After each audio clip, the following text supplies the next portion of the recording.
Hello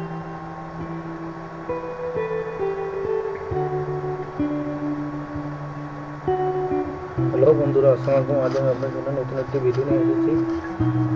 আজ রাত আনুমানিক 8টার দিকে বরিশালের বাকেরগঞ্জ উপজেলার শ্যামপুর বাজারে মাহফিল চলাকালে চরমোনাই পীর সৈয়দ রেজাউল করিমকে স্টেজে উঠে থাপ্পড় দিয়েছে মেহেদী হাসান নামক এক যুবক। আহ, জানা গেছে বঙ্গবন্ধু শেখ মুজিবুর রহমানকে নিয়ে অবমাননাকারী যে মন্তব্য পেশ করছিলেন, যার কারণে এই যুবক ক্ষিপ্ত হয়ে স্টেজে উঠে বক্তাকে লাঞ্ছিত করেন।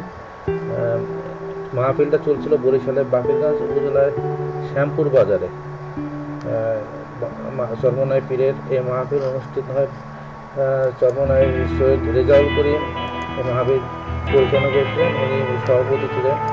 চরমোনাই বার্ষিক মাহফিল 26শে ফেব্রুয়ারি বুধবার শুরু হয়, 28 তারিখ দুপুরের পর আখেরি মোনাজাতের মাধ্যমে শেষ হয়। চরমোনাই পীর মাওলানা সৈয়দ মোহাম্মদ রেজাউল করিম সাহেব বয়ানের মাধ্যমে বুধবার বা জোহর মাহফিল শুরু করেন। মাহফিল অংশ নিতে কীর্তনখোলা নদীর তীরবর্তী চরমোনাই মাদ্রাসায় আশেপাশের এলাকায় মুসল্লিরা সমবেত হন। 3 দিনব্যাপী মাহফিলে দেশ বিদেশ থেকে আগত আলেম ওলামা গুরুত্বপূর্ণ বয়ান পেশ করেন।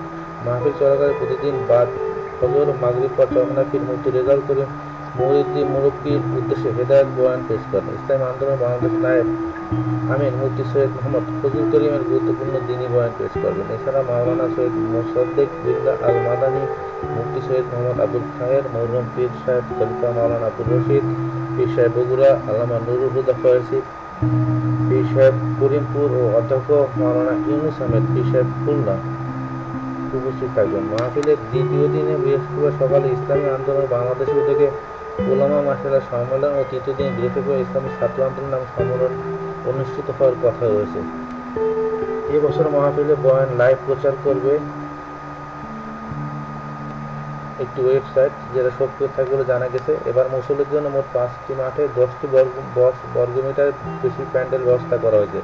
নিরাপত্তা ও শৃঙ্খলার জন্য রয়েছে পুলিশ, র্যাব ছাড়া নিজস্ব ব্যবস্থা। প্রায় কয়েক হাজার স্বেচ্ছাসেবক, ছাত্র, শিক্ষক ও মুরিদরা ইতিমধ্যে নিরাপত্তার ব্যবস্থা করবে বলে জানিয়েছে। ইতিমধ্যে মাহফিলের সার্বিক কাজ প্রায় সম্পন্ন হওয়ার পথে।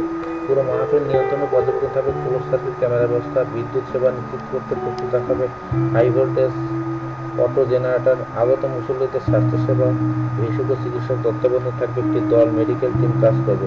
আগামী 28শে ফেব্রুয়ারি বৃহস্পতিবার বাদ জোহর আখেরি মোনাজাতের মাধ্যমে মাহফিল শেষ হবে। মাহফিল কমিটির পক্ষ থেকে দেশবাসীকে জিকিরের সঙ্গে মাহফিলে যোগদানের জন্য আহ্বান করা হচ্ছে। বন্ধুরা, যদি ভিডিওটি ভালো লাগে অবশ্যই